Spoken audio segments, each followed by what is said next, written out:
আসসালামু আলাইকুম প্রিয় দর্শক, অন্তর্বর্তীকালীন সরকার বিদায় নিয়েছে, এখনো 2 সপ্তাহ হয়নি, কিন্তু এরই মধ্যে এই সরকারের বিভিন্ন উপদেষ্টা যারা ছিলেন, খুব পাওয়ারফুল উপদেষ্টা যারা ছিলেন, তাদের বিরুদ্ধে শত শত দুর্নীতির অভিযোগ দুর্নীতি দমন কমিশনের কাছে জমা পড়ছে, অলরেডি পড়েছে, আরও আসছে।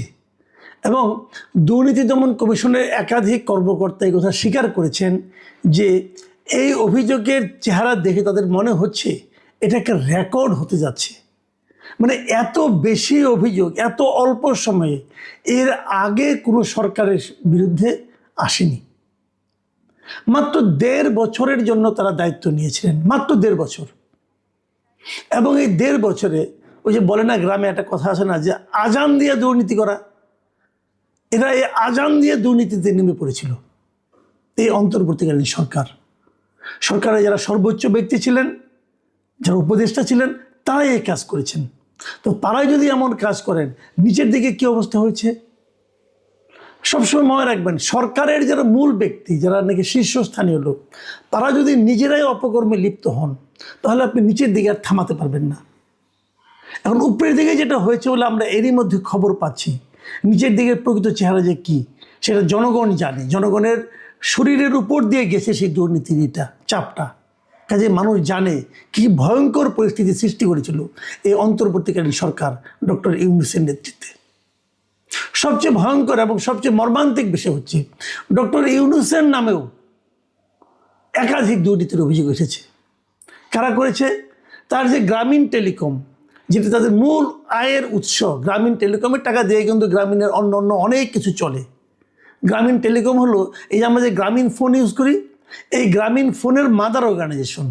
মানে প্রথম সরকারের কাছ থেকে লাইসেন্সটা নিয়েছে গ্রামীণ টেলিকম, তারপর সেটা পরিচালনার জন্য তারা গ্রামীণ ফোনকে, মানে আপনার এই নরওয়ের যে টেলিনর কোম্পানি আছে তাদেরকে দায়িত্ব দেয়, তারা ওখানে করে। এবং এর যা প্রফিট হয়, সেই প্রফিটের প্রায় 30-32% প্রফিট এই গ্রামীণ টেলিকম বসে বসে পায়। মানে তাদের কোনো লোকজন নাই, লোকজন সব টেলিনরের। এবং সেই টাকাটা 9-6 করা বলেন, যা কিছু করা বলেন, এখান থেকে ওখানে নেওয়া, ওইখান থেকে আরেক কোম্পানি করা, সেই কোম্পানি করা, নিজের নামে ট্রাস্ট করা। ডক্টর ইউনূস দেখবেন মাঝে মাঝে বলেন যে আমার কোনো অর্থ নাই, ওনার কোনো টাকা পয়সা নাই, ওনার নামে কিচ্ছু নাই, ব্যাংকে কিছু নেই, কিন্তু ওনার নামে একটা ট্রাস্ট আছে। ট্রাস্ট মানে একাত্রে ট্রাস্ট গঠন করেছে, যে ট্রাস্টের একমাত্র কাজ হলো ডক্টর ইউনূসের পরিবারকে লালন পালন করা। শুনেছেন কখনো এরকম? এই ট্রাস্টে টাকাটা কোত্থেকে আসে? এবং এই ট্রাস্টের কেন করা হয়েছে? যে ট্রাস্ট করলে পর তার কোনো ইনকাম ট্যাক্স দিতে হয় না, এবং এই জন্য উনি এটাকে ট্রাস্ট করে রেখেছেন। এবং ওই ট্রাস্টের একমাত্র কাজ হলো উনি, ওনার পরিবার, মানে ওনার স্ত্রী, কন্যা, এদেরকে লালন পালন করা। এই হলো ট্রাস্টের কাজ। তার মানে ওনার কিছু থাকার দরকার নেই রে ভাই, ওনার বাকি জীবন তো ট্রাস্টই চালাবে। এই হলো ডক্টর ইউনূস। এবং সেখানে কি কি বলা হয়েছে, যে কিভাবে সেই গ্রামীণ একটা ট্রাস্ট করছে করে গ্রামীণ কল্যাণ, গ্রামীণ টেলিকমের টাকা অর্থ আত্মসাৎ করেছে, তার ডিটেল বিবরণ দিয়ে তারা কিন্তু দুদকের কাছে অভিযোগটা করেছে। এবং এর বাইরেও ডক্টর ইউনূস, মানে প্রধান উপদেষ্টা হিসেবে, উনি এই দায়িত্ব পালনকালে বিপুল পরিমাণ অর্থ বিদেশে পাচার করেছেন, এমন অভিযোগও এই দুদকের কাছে উপস্থাপন করা হয়েছে। ডক্টর আসিফ নজরুল, যিনি একসময় খুবই একজন জনপ্রিয় ব্যক্তি ছিলেন দেশে, টকশোতে কথা বলতেন, সরকারের সমালোচনা করতেন, অনেক কিছু হাসিনার সমালোচনা করেছেন, আবার উনি হাসিনার অনেক স্তুতিও করেছেন বিভিন্ন সময়। এই ডক্টর আসিফ নজরুল, যাকে দেখলে অনেকে মনে করতেন ন্যায় নীতির একজন প্রতিভূ, তার বিরুদ্ধে দুর্নীতি এবং অর্থ পাচারের 1 ডজনের বেশি অভিযোগ জমা পড়েছে দুদকের কাছে। এবং সেই অভিযোগগুলো বেসিক্যালি কী ধরনের? মামলা বাণিজ্য, জামিন বাণিজ্য, বিচারক পদায়ন, এই সমস্ত দুর্নীতি। মানে অমুক একজন বিখ্যাত ব্যক্তি, মনে করেন তার নামে মামলা আছে, সেই মামলা তার জেলে যেতে হবে, তো ওনার হাজার হাজার কোটি টাকা আছে, উনি হয়তো ওখান থেকে কিছু কোটি টাকা তাকে দিয়ে দিলেন, বললেন যে আমাকে জামিন পাওয়ার ব্যবস্থা করে দেন, উনি ফোন করে জামিন পাওয়ার ব্যবস্থা করে দিলেন। এই ধরনের জামিন বাণিজ্য উনি করেছেন, মামলা বাণিজ্য করেছেন। আপনি দেখেন ওনারা বলেই কিন্তু এই আনিস আলমগীরের মতো লোক, সাংবাদিক, তারা কিন্তু জামিন পায়নি। আনিস আলমগীরের কী অপরাধ ছিল? কী অপরাধ ছিল এবং ওনার যে নিম্ন আদালতে জামিন না পাওয়া এই ব্যাপারে যে ডক্টর আসিফ নজরুলের ভূমিকা ছিল এটা নিয়ে কারো কোনো সন্দেহ নাই, আমার তো অন্ততপক্ষে নাই। কেন সম্পূর্ণভাবে এইগুলি কি দুর্নীতি পর্যায়ে, এর হয়তো টাকা পয়সা পাওয়ার ব্যাপারে এখানে নাই, কিন্তু উনি যে কাজটা করেছেন এটা তো অনৈতিক কাজ করেছেন। একটা মানে ওনার আসিফ আনিস আলমগীরের বিরুদ্ধে একজন সাংবাদিক কথা বলার অপরাধে ওনার বিরুদ্ধে এই মামলাগুলো করা হয়েছে এবং সেটাকে সন্ত্রাস বিরোধী মামলা করা হয়েছে, সেটা বোঝাই যায়। আরও অনেক জায়গায় আসিফ নজরুলের বিরুদ্ধে আরও বড় একটা অভিযোগ হলো যে উনি ঢাকার গুরুত্বপূর্ণ জায়গাগুলোতে আইন মন্ত্রণালয়ে থাকার কারণে সাব রেজিস্ট্রার পদে উনি যে বদলিগুলি করেছেন, এই এক একটা বদলিতে 50 লাখ 80 লাখ 1 কোটি টাকা পর্যন্ত কিন্তু লেনদেন হয়ে থাকে এবং ওনার আমলে এইগুলি সবগুলি সাব রেজিস্ট্রার কিন্তু উনি বদলি করেছেন এবং এই বদলির মাধ্যমে উনি টাকা হাতে নিয়েছেন বলে অভিযোগ এসেছে। এটা কিন্তু অভিযোগ সব, এই অভিযোগগুলো দুদকে জমা পড়েছে। এখানে দুদকে অভিযোগ আরও জমা পড়েছে কার বিরুদ্ধে? সৈয়দা রিজওয়ানা হাসান, এই যে পরিবেশ মন্ত্রণালয়ে ছিলেন, যিনি একসময় খুব বড় বড় ডায়লগ দিয়ে বলেছিলেন যে 52 বছর রাজনীতিবিদ্যা কিছু করতে পারে না বলে নাকি তাদেরকে আসতে হয়েছিল। তো উনি তো বিশাল একটা প্রতিভার লোক, ওনার বিরুদ্ধে কমপক্ষে 8টা অভিযোগ জমা পড়েছে এবং ওনার ব্যাপারে তো আরও অনেক কিছু আছে। ওনার স্বামীর ব্যাপারে তো অনেক অভিযোগ আগের থেকে আমরা জানতাম যে নসরুল হামিদ বিপুর সঙ্গে তাদের কী সম্পর্ক, পারিবারিক সম্পর্ক, এবং কীভাবে ওনারা বিপুর সম্পত্তিকে রক্ষণাবেক্ষণ করেছেন, রক্ষণাবেক্ষণের দায়িত্ব নিয়েছেন, এগুলো তো আমরা মোটামুটি বিভিন্ন সময় শুনেছি। কিন্তু তার বাইরেও ওনার ব্যাপারেই 8টা অভিযোগ দুদকের কাছে জমা পড়েছে। দুদকের কাছে অভিযোগ এসেছে আপনার জ্বালানি উপদেষ্টা যিনি ছিলেন মোহাম্মদ ফাউজুল কবির খান, তার ব্যাপারেও বলা হচ্ছে তিনি নাকি সামিট গ্রুপ থেকে বিপুল পরিমাণ অর্থ নিয়েছেন।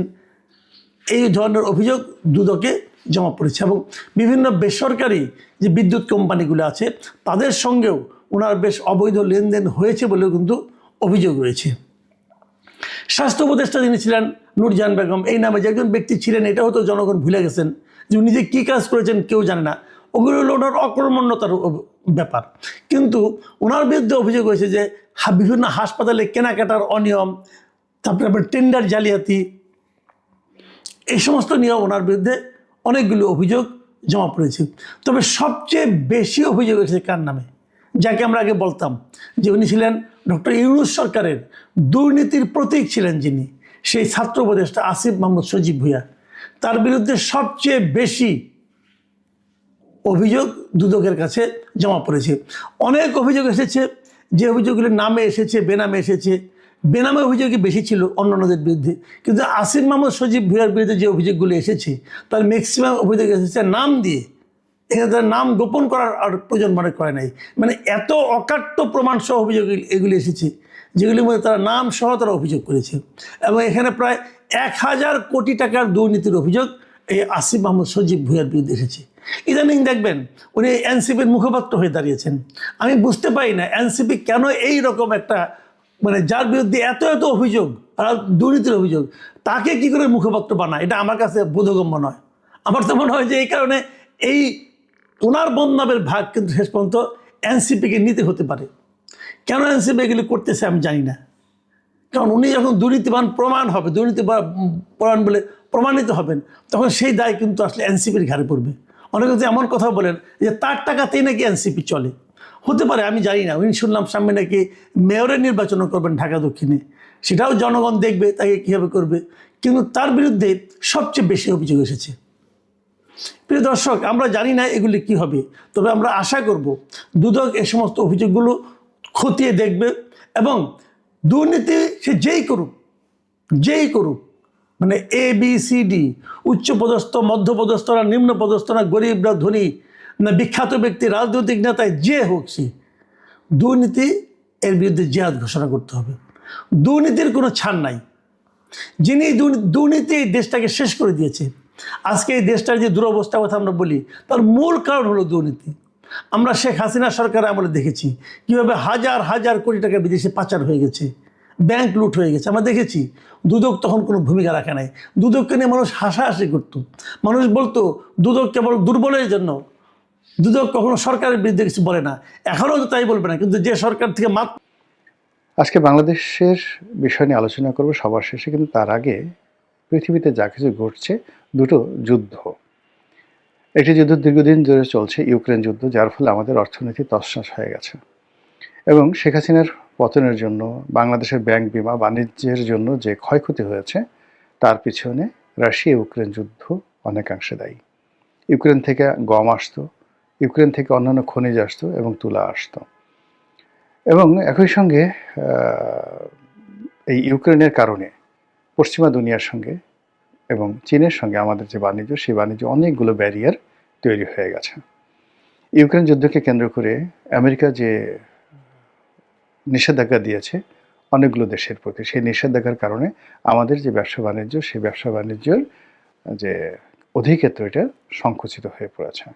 এখন সেই ইউক্রেনের যুদ্ধ চূড়ান্ত পর্যায়ে। সমস্ত আন্তর্জাতিক পর্যবেক্ষক যারা বলছেন, এই ইউক্রেন যুদ্ধকে যারা কভার করছেন, তারা সবাই মোটামুটি নিশ্চিত যে এই যুদ্ধে রাশিয়া জয়লাভ করতে যাচ্ছে।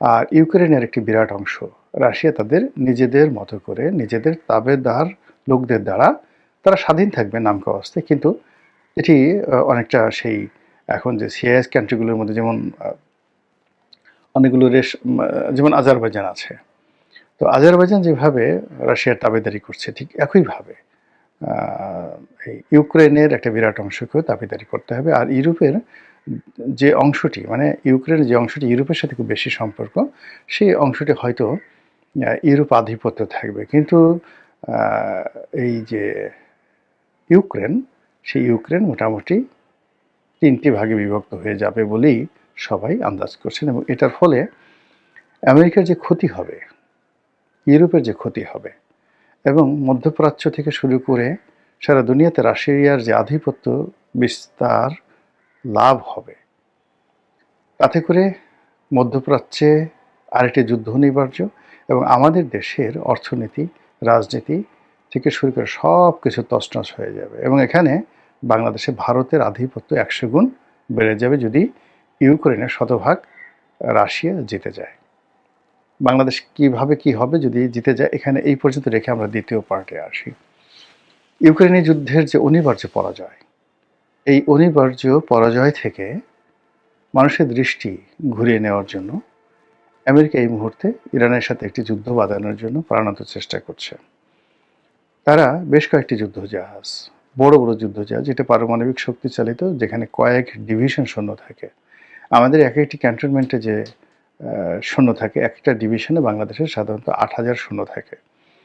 তো এরকম এক একটা ডিভিশনের ইনচার্জ থাকেন একজন মেজর জেনারেল। কিন্তু মার্কিন যুক্তরাষ্ট্রের যে সকল নেভাল ফ্লিটগুলোতে 1 ডিভিশন 2 ডিভিশন সৈন্য থাকে, 10,000 12,000 সৈন্য থাকে, 16,000 সৈন্য থাকে। আপনি বোঝার চেষ্টা করুন সেই জাহাজগুলো কোন অবস্থায় আছে। আব্রাহাম লিঙ্কন, যে আব্রাহাম লিঙ্কন ওদের সবচেয়ে বড় যুদ্ধজাহাজ, সেই যুদ্ধজাহাজ এখন ভূমধ্য সাগরে। এবং আরেকটি যুদ্ধজাহাজ, যারা তাও প্রায় 1 ডিভিশন সৈন্য, সেই 1 ডিভিশন সৈন্য নিয়ে তারা হাইফা বন্দর, ইসরায়েলের হাইফা বন্দর পাহারা দিচ্ছে। এর বাইরে অসংখ্য গানশিপ এবং মধ্যপ্রাচ্যের যে বিভিন্ন তাদের ঘাঁটিগুলো রয়েছে আমেরিকান, সেই ঘাঁটিগুলোতে তারা তাদের নিরাপত্তা শক্তি জোরদার করেছে। এবং ডোনাল্ড ট্রাম্প এরকম একটা ভাব দেখাচ্ছে যে তারা এক্ষুনি যুদ্ধ শুরু করবে, আবার অন্যদিকে ইরানকে ভয় দেখিয়ে তাদের সঙ্গে একটা সম্মানজনক নিষ্পত্তি করার চেষ্টা করছে। ইরান বসে নেই, ইরান একটি সর্বাত্মক যুদ্ধ করার ঘোষণা দিয়ে বসে আছে। এবং আশ্চর্য ব্যাপার হলো, এইবারে প্রথম ইরান খুব স্পষ্টভাবে বলছে যে তারা এইবার যদি যুদ্ধ হয়, সেই যুদ্ধটা কেবলই মাত্র মধ্যপ্রাচ্য, তুরস্ক, এই সমস্ত এলাকাতে আমেরিকার যে ঘাঁটিগুলো রয়েছে সেখানে তাদের যুদ্ধ সীমাবদ্ধ তারা রাখবে না।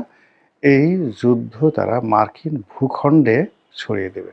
ইট মিনস তারা এমন ক্ষেপণাস্ত্র আবিষ্কার করে ফেলেছে বা তাদের হাতে এমন ক্ষেপণাস্ত্র আছে, অথবা চীন অথবা উত্তর কোরিয়া অথবা রাশিয়া ইতিমধ্যে তাদের কাছে এমন ক্ষেপণাস্ত্র দিয়েছে যেটি ইরানের ভূখণ্ড থেকে সরাসরি হোয়াইট হাউস বা পেন্টাগনে আঘাত হানার মতো ক্ষমতা রাখে।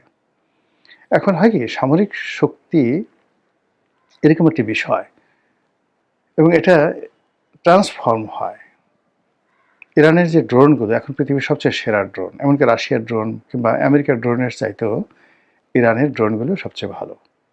ইরানের যে গানশিপগুলো রয়েছে, মানে ছোট ছোট স্পিড বোটের মতো যুদ্ধজাহাজ, এই যুদ্ধজাহাজগুলো এত দ্রুত চলে 200 নটিক্যাল মাইল বেগে। Can you imagine? 200 নটিক্যাল মাইলে কত কিলোমিটার বেগে হয়? দুই চোখে দেখতে পাবেন না। মানে ফেরারি গাড়ি যত জোরে চলে তার চেয়ে জোরে চলে, অনেকটা প্লেনের মতো গতি নিয়ে। এত দ্রুত গতিতে চলে যে ওই যে পেরিস্কোপ থাকে, সাবমেরিনের যে পেরিস্কোপ থাকে, কিংবা ওই যে বড় আব্রাহাম লিঙ্কনের মতো জাহাজের যে যাকে বলে রাডার সিস্টেম থাকে, সেই রাডার সিস্টেম এটা ধরতে পারে না, এবং সেখানে গিয়ে তারা আস্তে গিয়ে জাহাজ ফুটে করে দিয়ে চলে আসে। এই প্রযুক্তি এত দ্রুতগামী গানবোট আর পৃথিবীর কেউ তৈরি করতে পারেনি। তাদের যে সৈন্যবাহিনী রয়েছে, রিজার্ভ ফোর্স, নিয়মিত বাহিনী, বেসামরিক বাহিনী, সব মিলিয়ে এই মুহূর্তে 20 লাখ লোক, মানে 2 মিলিয়ন পিপল ইরান, তারা অস্ত্র হাতে যুদ্ধ করার ক্ষমতা রাখে। একই সঙ্গে সিরিয়া, লেবানন, তারপর ইয়ামেন, মিশর, লিবিয়া, পুরো মধ্যপ্রাচ্যে অন্তত 100টি স্টেশন রয়েছে, ঘাঁটি রয়েছে, যেখানে যোদ্ধারা, প্রক্সি যোদ্ধা, ইরানের প্রক্সি যোদ্ধারা, তারা দিন রাত আমেরিকার বাহিনীকে তটস্থ করছে, এবং যারা ইরান বিরোধী শক্তি রয়েছে তাদেরকে তটস্থ করছে। এবং সেই যুদ্ধ এখন 99.99% পর্যায়ে পৌঁছে গেছে। যে কোনো দিন যুদ্ধ লাগার সম্ভাবনা রয়েছে। ইরান সরকারের সাথে আমার যাকে বলা হয় ওদের ওই যে তেহরান রেডিওর একটা অনুষ্ঠানে আমার যাওয়ার কথা ছিল। তো তারা বেশ নেবে আমাকে ওখানে, মানে এই আপনাদের কন্টেন্ট তৈরি করার জন্য সেখানে যাব। তো সেক্ষেত্রে তারা বলার চেষ্টা করছে যে এই যুদ্ধটার বোধহয় যে কোনো সময় লেগে যেতে পারে, এরপরে আপনি আসুন। তো বোঝার চেষ্টা করে যে কতটা সিরিয়াস ইরান। এই যুদ্ধ, ইরানের এই যুদ্ধ এবং ইউক্রেনের এই যুদ্ধের পরিসমাপ্তি, এই দুটো আমাদের যে বর্তমান প্রধানমন্ত্রী জনাব তারেক রহমান, তার জন্য কতটা দুঃস্বপ্ন হয়ে যেতে পারে সেটা নিয়ে আলোচনা করে আজকের এই কন্টেন্টটি শেষ করব। প্রথমত, যে যদি ইউক্রেন যুদ্ধে রাশিয়া একশত আধিপত্য বিস্তার লাভ করে, জয়লাভ করে, ভারত এই রিজিয়নে বেপরোয়া হয়ে পড়বে। যে যুক্তিতে ইউক্রেনকে রাশিয়া অধিগ্রহণ করবে, সেই একই যুক্তিতে ভারত এই এশিয়া সাবকন্টিনেন্টে অনেক কিছু করতে পারবে, এবং আমেরিকাকে তখন আঙ্গুল চষতে হবে। এখন আমেরিকা অনেক দাপট দেখাচ্ছে এবং ভেনেজুয়েলা থেকে লোকজন ধরে নিয়ে গেছে, এটা ভালো কথা। কিন্তু এই যে ইরান যুদ্ধে যদি আমেরিকার পতন ঘটে, কিংবা ইউক্রেন যুদ্ধে যেটা ইউরোপ এবং আমেরিকার পতন অনিবার্য হয়ে পড়েছে, এর ফলে কি হলো, আমেরিকার আধিপত্য কমে যাবে, এবং বাংলাদেশ এই অঞ্চলে চীনের এবং ভারতের মধ্যে রেষারেষি বৃদ্ধি পাবে, এবং বাংলাদেশের ক্ষেত্রে ভারতের আধিপত্য চরম আকার ধারণ করবে। আর ভারতের আধিপত্য চরম আকার ধারণ করলে ডক্টর মোহাম্মদ ইউনূস কোথায় থাকবেন, কি করবেন, আল্লাহ ভালো জানেন। তারেক রহমান সাহেব হয়তো ক্ষমতায় থাকবেন, কিন্তু বিকল্প পাওয়ার হাউস হিসেবে আওয়ামী লীগের যে ক্ষমতা দাপট থাকবে, এতে করে দেশে প্রতিদিন একটার পর একটা দুর্ঘটনা, অঘটন ঘটতে থাকবে। ফলে ওনার এই যে ক্ষমতার যে চেয়ারটি, এই চেয়ারটি আর তার কাছে আকর্ষণীয় থাকবে না। অন্যদিকে ইরানের যে যুদ্ধ, সেই যুদ্ধে যদি আমেরিকা জয়লাভ করে, তাহলে পুরো মধ্যপ্রাচ্যে গেরিলা যুদ্ধ ছড়িয়ে পড়বে, পুরো গেরিলা যুদ্ধ ছড়িয়ে পড়বে। এবং সেই যুদ্ধে মক্কা, মদিনা থেকে শুরু করে কুয়েত, কাতার থেকে শুরু করে অনেক দেশ তছনছ হয়ে যাবে। ফলে আমাদের যে পুরো পেট্রোলিয়াম সেক্টর, সেই পেট্রোলিয়াম সেক্টর যাকে বলা হয় ফ্লাকচুয়েট করতে থাকবে। আমাদের এখন আমরা যে তেল কিনি পুরোটাই মধ্যপ্রাচ্য কেন্দ্রিক। রাশিয়ার কিছু তেল আমাদের রাশিয়া দিতে চেয়েছিল আওয়ামী লীগ জমানাতে, কিন্তু মানে ওটা সাহস করে শেখ হাসিনা আনতে পারেনি, এবং সেটা যদি তারা আনতো এতদিন ইকোনমি চেঞ্জ হয়ে যেত। এই মুহূর্তে আমাদের যে এলএনজি, আমাদের যে তেল গ্যাস, এর পুরোটাই এখন মধ্যপ্রাচ্য নির্ভর। সেটা ইরান থেকে আসুক, কিংবা সেটি কুয়েত থেকে আসুক, অথবা সৌদি আরব থেকে আসুক। এই জায়গাতে যদি রাজনৈতিক অস্থিতিশীলতা শুরু হয়ে যায়, যুদ্ধ শুরু হয়ে যায়, সিভিল ওয়ার শুরু হয়ে যায়, তেলের দাম হু হু করে বাড়তে থাকবে, এবং প্রতি ব্যারেল দ্বিগুণ হয়ে যাবে, যেটা আমরা আমাদের এই ক্ষুদ্র দেশ, উই ক্যানট এফোর্ড ইট, আমরা এটা এফোর্ডই করতে পারবো না। ফলে নতুন প্রধানমন্ত্রীর জন্য এটি দুঃস্বপ্নে পরিণত হবে। আর অন্যদিকে যদি আমেরিকা পরাস্ত হয়ে যায়, আমেরিকা পরাস্ত হয়ে যায়। অর্থাৎ আসসালামু আলাইকুম রহমতুল্লাহি ওবরকাতুহু। সম্মানিত দর্শক, সাম্প্রতিক সময়ে রাষ্ট্রপতি শাহাবুদ্দিন চুপ্পু এবং প্রধানমন্ত্রী তারেক রহমান সাহেবের মধ্যে যে সম্পর্ক, এই সম্পর্ক নিয়ে ভীষণ রকম আলোচনা হচ্ছে, ক্ষেত্র বিশেষে সমালোচনা হচ্ছে। সাম্প্রতিক সময়ে কালের কণ্ঠের সাথে রাষ্ট্রপতি শাহাবুদ্দিন চুপ্পুর একটি সাক্ষাৎকার এটি সারা দেশকে তোলপাড় করে ফেলেছে এবং রাষ্ট্রপতি শাহাবুদ্দিন চুপ্পু খোলামেলাভাবে যে সকল কথাবার্তা বলেছেন, তাতে করে গত ১৭ মাসের যে সরকার, সেই সরকারের খাতগুলো, ঘাগুলো সব যেন দগদগে হয়ে সামনে চলে এসেছে। এবং তিনি যেভাবে জনগণের দৃষ্টি আকর্ষণ করেছেন এবং যেভাবে তিনি জনগণের মধ্যে উত্তেজনা ছড়িয়ে দিয়েছেন, তাতে করে বেশিরভাগ জনমত তার পক্ষে এবং ডক্টর মোহাম্মদ ইউনূসের বিরুদ্ধে জনরোষ রীতিমতো ফুঁসে উঠেছে। রাষ্ট্রপতি শাহাবুদ্দিন চুপ্পুর এই সাক্ষাৎকারের পর অনেকে নড়ে চড়ে বসেছেন যে তিনি এই সময়টাতে সাক্ষাৎকার কেন দিলেন?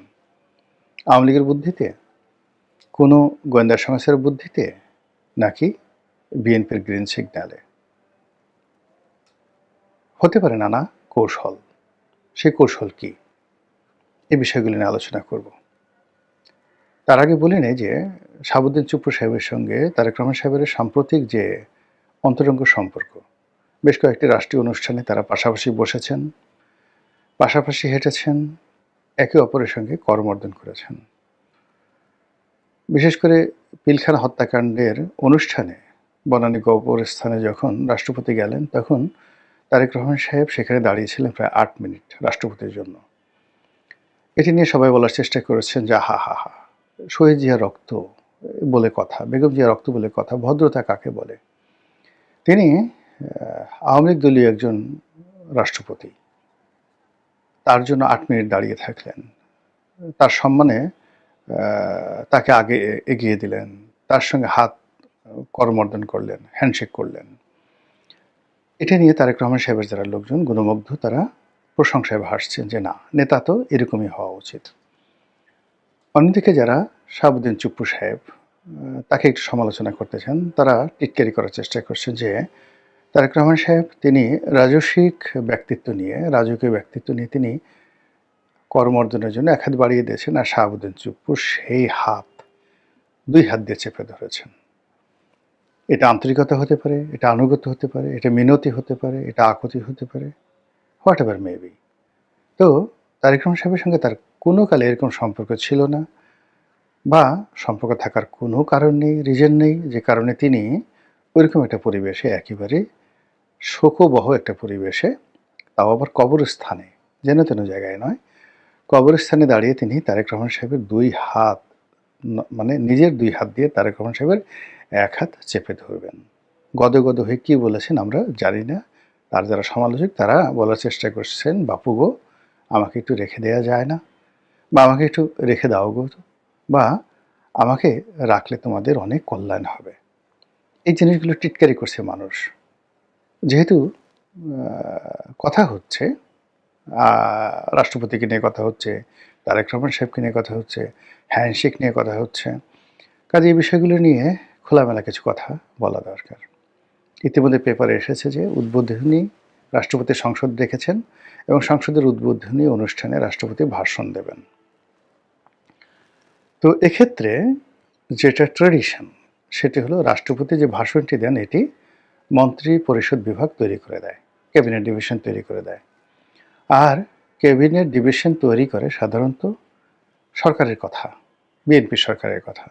সবাই বলাবলি করছে যে এবারের ভাষণে জুলাই আগস্ট বিপ্লবের সময়টিতে শেখ হাসিনা এবং তার বাহিনী, তার তাবেদার, তার ছাত্রলীগ, যুবলীগ, আওয়ামী লীগ যে নির্মমতা চালিয়েছে, যে গুলি করেছে, সেটাকে সাহিত্যের ভাষায় হৃদয় বিদারক করে সুন্দর একটি রচনা লিখে সেটি রাষ্ট্রপতিকে দিয়ে পাঠ করানো হবে। এটি রাষ্ট্রপতির জন্য খুবই বিব্রতকর। তিনি ছাত্রলীগের বাই প্রোডাক্ট, মুক্তিযোদ্ধা, এবং শেখ হাসিনা তাকে অনেক মহব্বত করে ওই পদে বসিয়েছেন। পরবর্তীকালে তাদের মধ্যে কিছু টানাপোড়েন হয়েছিল, এটা সীমিত, কিন্তু তিনি কোনো অবস্থাতেই শেখ হাসিনা তার প্রতি যে দয়া দেখিয়েছেন, দাক্ষিণ্য দেখিয়েছেন, এটি তাকে কিয়ামতের ময়দানে পর্যন্ত শেখ হাসিনাকে কদমবুচি করতে হবে। এর কোনো বিকল্প নেই। শেখ হাসিনার প্রতি কৃতজ্ঞ থাকতে হবে। তো যে কোনো কিছুর বিনিময়ে শেখ হাসিনার বদনাম করা, বলা, যে কোনো রাষ্ট্রীয় কালচারের অধীনে থেকে তাকে এই কথাগুলো বলা তার জন্য রীতিমতো অবমাননাকর, কষ্টকর এবং নিজের বর্জ্য নিজে খাওয়ার মতো ঘৃণ্য একটি কাজ হয়ে যাবে। এখন এই কাজ করতে গিয়ে তিনি বাধ্য, মোটেও নয়। তিনি নতুন সরকার আসছে, তিনি পদত্যাগ করতে পারেন, পদত্যাগপত্র তিনি জমা দিতে পারেন, এমনকি তিনি বলতে পারেন যে নতুন রাষ্ট্রপতি নিয়োগ না হওয়া পর্যন্ত তিনি সংসদের অধিবেশন ডাকবেন না এবং নতুন রাষ্ট্রপতির হাতে ক্ষমতা হস্তান্তর করে তারপর তিনি যাবেন আর নতুন রাষ্ট্রপতি সংসদে বিদায়ী ভাষণ দেবেন। এটা তার জন্য কোনো বিষয় নয়। আর তিনি যখন গতানুগতিক এই কাজগুলো করবেন, আলটিমেটলি তার মুখ দিয়ে শেখ হাসিনার কথা বলতে হবে, তার বিরুদ্ধে কথা বলতে হবে এবং তার নিজের কর্মকাণ্ড সম্পর্কেও তাকে বাজে কথা বলতে হবে। এখন তিনি এই কাজটি কেন করবেন, এটা তার ব্যক্তিগত বিষয়। ২ নম্বর হলো যে বিএনপি কেন তাকে দিয়ে এই কাজটি করাতে চাচ্ছে। যদি নেতিবাচক অর্থে আমরা ধরি, তাহলে বলতে পারেন যে এটা বিএনপির এক ধরনের উৎসব। মানে কোনো সন্তানকে দিয়ে যদি তার পিতাকে গালি দেওয়া যায়, তারপরে কোনো কন্যাকে দিয়ে যদি তার মাকে গালি দেওয়ানো যায়, কোনো জামাতাকে দিয়ে যদি তার শ্বশুরকে চড় থাপ্পড় মারা যায়, এটা দেখতে যারা এই কাজটি করান তাদের জন্য ভীষণ রকম আনন্দদায়ক এবং এটি অসাধারণ একটি দৃশ্য তাদের জন্য। তো সেই কাজটি বিএনপি যদি করাতে পারে, শেখ হাসিনাকে তারা গালাগালি করলেন না, তারা কিছুই বললেন না, তারা বরং রাষ্ট্রপতিকে দিয়ে বলালেন এবং সব ক্ষোভ, ক্রোধ এগুলো রাষ্ট্রপতির উপর গিয়ে পড়লো। আওয়ামী লীগের লোকজন বলবে হায় হায় স্যা স্যা, এত বড় একটা বেঈমান। মির্জাফর তো অনেক ভালো ছিল, মোশতাক তো অনেক ভালো ছিল, মোশতাক কার্যত বঙ্গবন্ধুকে তো এভাবে গালাগালি করে নাই। তো এই চুপ্পু কী করলো, আমরা কি করলাম, সি সি সি সি সি, এই ধরনের কথাবার্তা হতে থাকবে এবং চুপ্পু সাহেবের শরীর ভালো, স্বাস্থ্য ভালো, তিনি হয়তো আরও দীর্ঘদিন জীবিত থাকবেন। আর রাষ্ট্র ক্ষমতা কী জিনিস, এটি কচুর পাতার পানির মতো, আজ আছে তো কাল নেই। এই যে ইনুস সাহেবের এত ক্ষমতা আজ নেই, শেখ হাসিনার এত ক্ষমতা আজ নেই, তারেক রহমান সাহেবের এত ক্ষমতা কাল যে থাকবে, নট লাইক দ্যাট। আবার যে তারেক রহমান সাহেব চলে গেছিলেন, তিনি ফিরে এসেছেন, আবার যে আওয়ামী লীগ চলে গেছে সে যে আবার আসবে না, তাও তো কোনো গ্যারান্টি নেই। তো সেক্ষেত্রে আওয়ামী লীগ যদি আসে, তাহলে তারেক রহমান সাহেবের আগে এই যে তাদের যে চুপ্পু সাহেব, এদেরকে ডলা দেবেন বেশি। চুপ্পু সাহেব এবং চুপ্পু সাহেবের মধ্যে যারা আছেন তাদেরকে ডলা এমনভাবে ডলা দেবেন, পাটার উপরে রেখে পুতা দিয়ে মরিচ যেভাবে বাটে ওইভাবে বাটনা দেবে যদি শেখ হাসিনা জীবিত থাকে, এবং সেটা চুপ্পু সাহেব খুব ভালো করে জানে। ফলে এখানে চুপ্পু সাহেবকে একটা ঝুঁকি নিতে হচ্ছে, ভীষণ রকম ঝুঁকি নিতে হচ্ছে এবং সেই ঝুঁকিটা তিনি যে নিচ্ছেন বা নেবেন, এটা এমনি এমনি তিনি নেবেন না। তিনি এত বোকা ব্যক্তি নন। তিনি বিএনপির কাছ থেকে তার মেয়াদের পূর্ণ গ্যারান্টি এবং সেফ এক্সিটের গ্যারান্টি না পাওয়া পর্যন্ত তিনি এই ঝুঁকি নিয়েছেন, নেবেন বলে আমার বিশ্বাস হচ্ছে না। বাকিটা তার ব্যাপার। এটা গেল চুপ্পু সাহেবের ব্যাপারে কথা। দ্বিতীয়ত হলো যে শাহাবুদ্দিন চুপ্পুকে রেখে দেওয়াটা তার মেয়াদ পর্যন্ত কিংবা এরপরেও সে যদি বিএনপিতে যোগ দেয়, অসুবিধাটা কী? কত মানুষ যোগ দিচ্ছে না? আমিও তো বিএনপিতে যোগ দিয়েছিলাম, সমস্যা কী? এতে সুবিধা হলো বহু। আমি এখানে 7টা সুবিধার কথা বলছি, আসলে এখানে শত শত সুবিধা রয়েছে। সেই সুবিধা হলো যে গত 17 মাসে যে কর্মকাণ্ডগুলো ঘটেছে, সেই কর্মকাণ্ডের ধারাবাহিকতা একটা নির্বাচন হয়েছে। এখন রাষ্ট্রপতি যদি হাটে হারিয়ে ভাঙেন, যেমন শেখ হাসিনা পদত্যাগ করেননি, তারপর প্রধান বিচারপতি থেকে শুরু করে অন্যান্য বিচারপতিদের যে অভিশংসন, সেটা নিয়ম মোতাবেক হয়নি, হাইকোর্টের পুনর্গঠন হয়নি, এই বিষয়গুলো যখন রাষ্ট্রপতি তার মুখ দিয়ে বলবেন, অথবা তিনি এই বিষয়গুলো ধামাচাপা দেবেন না, অথবা বঙ্গভবনে যে ডকুমেন্টেশনের দরকার আছে, রাষ্ট্রপতি যদি এখন বিএনপির সাথে যুক্ত হন এবং তিনি যদি ব্যাকডেট দিয়ে যে ডকুমেন্টগুলো আছে সেই ডকুমেন্টগুলো তিনি তৈরি করেন, অনেকগুলো ডকুমেন্ট তার সাইন করা প্রয়োজন পড়বে, স্বাক্ষর করা প্রয়োজন পড়বে, এবং সেগুলো তিনিও ভাবেননি, বিএনপিও ভাবেননি। তো সেই জিনিসগুলো যদি তিনি ওখানে বসে বসে করেন, তাহলে এই যে তারেক রহমান সাহেবের ক্ষমতা গ্রহণ, নির্বাচন করা, সরকারের স্থায়িত্ব, এগুলোর একটা কন্টিনিউইটি থাকবে, ধারাবাহিকতা থাকবে, সাস্টেনেবিলিটি থাকবে, কনসিস্টেন্সি থাকবে। কিন্তু যদি উনি চলে যান, বিদেশে চলে যান, বই লিখেন, এই যে জিনিসগুলো বর্ণনা করেন, সেটা আজকে না হোক, কালকে না হোক, কোনো দিন যদি ক্ষমতার পট পরিবর্তন হয়, গণেশ উল্টে যায়, তখন এর প্রত্যেকটা জিনিসের জন্য বহু মানুষকে ফাঁসির দড়িতে চড়তে হবে।